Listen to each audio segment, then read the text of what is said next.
ফিলিস্তিনকে রাষ্ট্র হিসেবে স্বীকৃতি দিতে যুক্তরাষ্ট্রের কোথায় বাধা? ইসরায়েল ও ফিলিস্তিনের দ্বন্দ্ব সংঘাত বিশ্বের অন্যতম দীর্ঘ ও সবচেয়ে বড় সহিংস সংঘাতের একটি।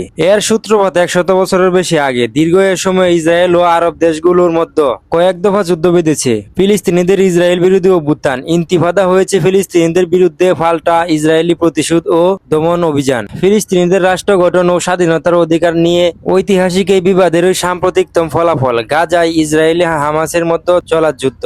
এমন পটভূমিতে দেখে নেওয়া যাক ফিলিস্তিন রাষ্ট্র প্রতিষ্ঠায় মূল বাধা কে আর কেনই বা তাদের এত আপত্তি সেই বিষয়টি। ফিলিস্তিনের স্বাধীনতার স্বপ্ন বহু দশক ধরে আন্তর্জাতিক মঞ্চে প্রতিদ্বন্দ্বিত হচ্ছে। ফিলিস্তিনকে রাষ্ট্র হিসেবে স্বীকৃতি দেওয়ার আন্তর্জাতিক প্রক্রিয়াও চলছে বহু দশক ধরে। 1945 সালের পর জাতিসংঘের 140টির বেশি সদস্য রাষ্ট্র ফিলিস্তিনকে সার্বভৌম রাষ্ট্র হিসেবে স্বীকৃতি দিয়েছে, তবে যুক্তরাষ্ট্র এখনো স্বীকৃতি দেয়নি। তার এই অবস্থান শুধু ইসরায়েল ফিলিস্তিন সম্পর্কেই নয়, গোটা মধ্যপ্রাচ্যের বিস্তৃত ভূরাজনীতি, আন্তর্জাতিক আইন ও মানবাধিকার ক্ষেত্রেও নেতিবাচক প্রভাব ফেলেছে। ইসরায়েল ফিলিস্তিন সংকটে যুক্তরাষ্ট্রের অবস্থান মূলত দুই রাষ্ট্র সমাধান নীতির উপর নির্ভরশীল। এর অর্থ হলো ফিলিস্তিন ও ইসরায়েলি পক্ষের মধ্যে সরাসরি আলোচনা ও চুক্তির মাধ্যমে স্বাধীন ফিলিস্তিন রাষ্ট্র প্রতিষ্ঠা হওয়া উচিত, কিন্তু যুক্তরাষ্ট্রের অনিশ্চিত স্বীকৃতি ফিলিস্তিনিদের ন্যায্য দাবির পক্ষে পদক্ষেপ না নেওয়া, সঙ্গে ঘনিষ্ঠ মিত্র ইসরায়েলকে সাময়িক অর্থনৈতিক দিক থেকে তার সহায়তা করা মধ্যপ্রাচ্যে স্থায়ী শান্তি প্রতিষ্ঠার প্রতিবন্ধক। যুক্তরাষ্ট্রের পক্ষপাতদুষ্ট অবস্থান পশ্চিমা ও আরব জোটের মধ্যে বিভাজন বাড়িয়েছে,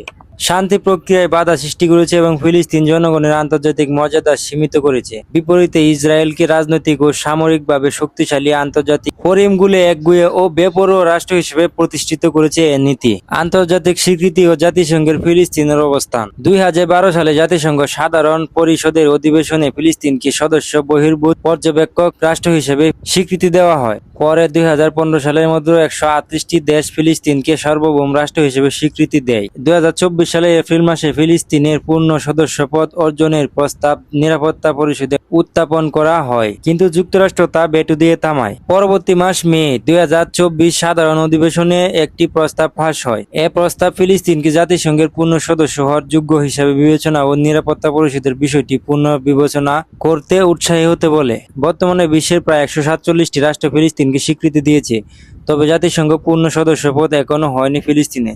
চলতি সপ্তাহে শুরু হতে যাওয়া সাধারণ পরিষদের অধিবেশনে আরও কয়েকটি দেশ ফিলিস্তিনকে স্বীকৃতি দিতে চলছে। অবশ্যই যুক্তরাষ্ট্র এতে খুশি নয়। 20 শতকের শেষ ভাগ থেকে দুই রাষ্ট্রের সমাধান ফিলিস্তিন ইসরায়েল শান্তি প্রক্রিয়ার মূল কাঠামো হিসেবে বিবেচিত হয়ে আসছে। এ সময়ের মধ্যে যুক্তরাষ্ট্রের সব প্রশাসন মূলত এই নীতিকে সমর্থন করেছে। যুক্তরাষ্ট্র সবসময় বলে এসেছে যে ফিলিস্তিনের স্বীকৃতি সরাসরি আলোচনার মাধ্যমে হতে হবে, একতরফা বা আন্তর্জাতিক চাপের মাধ্যমে নয়। 1948 সালে দখলদার ইসরায়েলের প্রতিষ্ঠা, 1947 সালে 6 দিনের আরব ইসরায়েল যুদ্ধ ও 1993 সালে আসলো শান্তি চুক্তি, সব মিলিয়ে দুই রাষ্ট্রের সমাধানের রূপরেখা তৈরি হয়েছে। মার্কিন প্রশাসনের সাবেক ও বর্তমান কর্মকর্তাদের দাবি, একতরফাভাবে স্বীকৃতি ও শান্তি আলোচনায় বাধা সৃষ্টি করতে পারে, উগ্রপন্থী গোষ্ঠীকে উৎসাহিত করতে পারে এবং সীমান্ত নিরাপত্তা ও প্রশাসনিক অচল অবস্থা তৈরি করতে পারে। যুক্তরাষ্ট্রের ফিলিস্তিন নীতি প্রায়ই তার ইসরায়েলের সঙ্গে ঘনিষ্ঠ কৌশলগত সম্পর্ক দিয়ে প্রভাবিত। সেই 1948 সাল থেকে ইসরায়েল প্রতিষ্ঠার পর যুক্তরাষ্ট্র সেনা সাহায্য, উন্নত অস্ত্র সরবরাহ, গোয়েন্দা তথ্য ও কূটনৈতিক সমর্থন দিয়ে আছে দেশটিকে। এই সমর্থনের মধ্যে শুধু মার্কিন অস্ত্র বিক্রি নয়, ইসরায়েলকে সাইবার নিরাপত্তা ও সামরিক প্রশিক্ষণ ও যুদ্ধ কৌশলী পরামর্শ প্রদানও করেছে। যুক্তরাষ্ট্র মনে করে একতরফা ফিলিস্তিনকে স্বীকৃতি দেওয়ার ফলে ইসরায়েলের সঙ্গে কৌশলগত জোট ও বিশ্বাসঘাতকতার লক্ষণ তৈরি করতে পারে। ইসরায়েলপন্থী লবিগুলো যেমন AIPAC যুক্তরাষ্ট্রের প্রশাসনকে এমন পদক্ষেপ নেওয়া থেকে বিরত রাখে। যুক্তরাষ্ট্র ফিলিস্তিন নেতৃত্বের সক্ষমতা নিয়েও সন্দেহ পোষণ করে।